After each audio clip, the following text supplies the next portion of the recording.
Doctor बीना कौशिक, इतिहास विभाग, SPC राजकीय महाविद्यालय अजमेर। मेरा टॉपिक है तराइन के युद्ध। तराइन के दो युद्ध हुए हैं। एक प्रथम युद्ध 1191 का और तराइन का द्वितीय युद्ध 1192 का। पृथ्वीराज चौहान और मोहम्मद गौरी के बीच ये दोनों युद्ध हुए हैं। ये युद्ध एक तरह से हम देखें तो भारतीय इतिहास में एक परिवर्तनकारी घटना मानी जाती है। पृथ्वीराज चौहान थर्ड जो था वो 12वीं शताब्दी का अजमेर का प्रसिद्ध राजपूत शासक था। उसका समकालीन मोहम्मद गौरी गजनी वंश का शासक था। मोहम्मद गौरी साम्राज्यवादी और महत्वाकांक्षी शासक था। अतः पृथ्वीराज चौहान के समय उसने अपने राज्य का विस्तार के लिए भारत पर लगातार आक्रमण किए। सबसे पहले मोहम्मद गौरी ने 1175 ईस्वी में सिंध और मुल्तान पर आक्रमण कर उस पर अधिकार किए। उसके बाद 1186 में हम देखें तो पंजाब के शासक खुसरो मलिक को पराजित करके पंजाब पर अधिकार कर लिया। पंजाब को जीतने के बाद गौरी के राज्य की सीमाएं अजमेर के शासक पृथ्वीराज चौहान के राज्य से मिलने लगी। अपने अपने राज्यों की सीमाओं की सुरक्षा के लिए दोनों में संघर्ष होना आवश्यक हो गया। पृथ्वीराज चौहान और मोहम्मद गौरी के ये दोनों जो युद्ध हैं जो भारतीय इतिहास में अत्यंत ही महत्वपूर्ण माने जाते हैं। तराइन का प्रथम युद्ध 1191 ईस्वी में हुआ।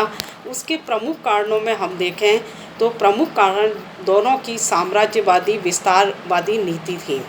इसके अतिरिक्त 1189 में गौरी ने सीमा के किले भटिंडा पर आक्रमण करके उसे जीत लिया। पृथ्वीराज अपनी बड़ी सेना के साथ भटिंडा को जीतने के लिए आगे बढ़ा और 1191 में भटिंडा के पास में तराइन का प्रथम युद्ध हुआ। इस संघर्ष में गौरी पराजित हुआ और मैदान से भाग गया। राजपूतों ने भटिंडा पर पुनः अधिकार कर लिया। पृथ्वीराज थर्ड की विजय हुई, परंतु इस विजय का भरपूर उपयोग पृथ्वीराज नहीं कर सका। इसके विपरीत मोहम्मद गौरी ने 1 साल तक सैनिक तैयारी की। अपनी पराजय का बदला लेने के लिए पूरी ताकत से आगे बढ़ा, जबकि पृथ्वीराज ने अपनी कोई नीतियां नहीं अपनाई। कई नीतियों के कारण उसने अपने आसपास के पड़ोसी राज्यों को अपना शत्रु बना लिया। उदाहरण के रूप में हम देखें तो कन्नौज के शासक जयचंद, जो कि उसकी तरह ही शक्तिशाली शासक था, उसके साथ उसे अपना शत्रु बना लिया। इसी काल में उसने संयोगिता का अपहरण किया, जिसके कारण से कन्नौज और अजमेर के शासकों के बीच और शत्रुता बढ़ गई। और इसके विपरीत सैनिक तैयारियों की तरफ उसने कोई ध्यान नहीं दिया। मोहम्मद गौरी ने इस 1 साल का समय जो है दोनों तराइन के युद्ध के बीच का जो समय है उसमें उसने पूरी सैनिक तैयारी की और इसी की बदौलत उसने पुनः हम देखें तराइन के मैदान में वो वापस आ जाता है। तो तराइन का द्वितीय युद्ध 1192 ईस्वी में 1192 में गौरी ने पुनः भटिंडा पर अधिकार किया। पृथ्वीराज भी अपनी सेना लेकर वहां पहुंचा। दोनों में पुनः संघर्ष हुआ। इस संघर्ष में गौरी की श्रेष्ठ युद्ध प्रणाली के कारण मुसलमानों की विजय हुई। पृथ्वीराज युद्ध से भागते हुए पकड़ा गया और कैद कर लिया गया। पृथ्वीराज चौहान की मृत्यु के संबंध में विभिन्न विद्वानों ने अलग अलग मत प्रकट किए हैं। उन मतों के संदर्भ में हम देखें तो अभी तक कोई सर्वसम्मत कोई मत हमारे सामने नहीं आ पाया है।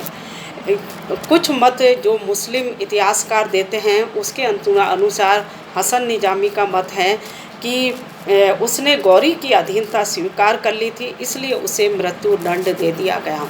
चंद्रवरदाई जिसने कि पृथ्वीराज रासो लिखा है उसके अनुसार पृथ्वीराज चौहान को मोहम्मद गौरी ने कैद कर लिया था, पकड़ लिया गया था और बाद में अधीनता स्वीकार नहीं स्वीकार करने के कारण उसे फिर बाद में मृत्यु दंड दिया गया। इस संदर्भ में विभिन्न विद्वानों ने अलग अलग मत दिए गए, लेकिन तराइन का युद्ध भारतीय इतिहास में अत्यंत ही महत्वपूर्ण और युग परिवर्तनशील घटना है। इसमें हिंदू साम्राज्य समाप्त हो जाता है, भारत में मुस्लिम राज्य की स्थापना हो जाती है। इसके संदर्भ में महत्वपूर्ण प्रश्न है कि पहला, पृथ्वीराज चौहान थर्ड कहाँ का शासक था। दूसरा, पृथ्वीराज चौहान और गौरी के बीच संघर्ष के क्या कारण थे। तीसरा, तराइन का प्रथम और द्वितीय युद्ध किस शासकों के मध्य और कब हुए। धन्यवाद।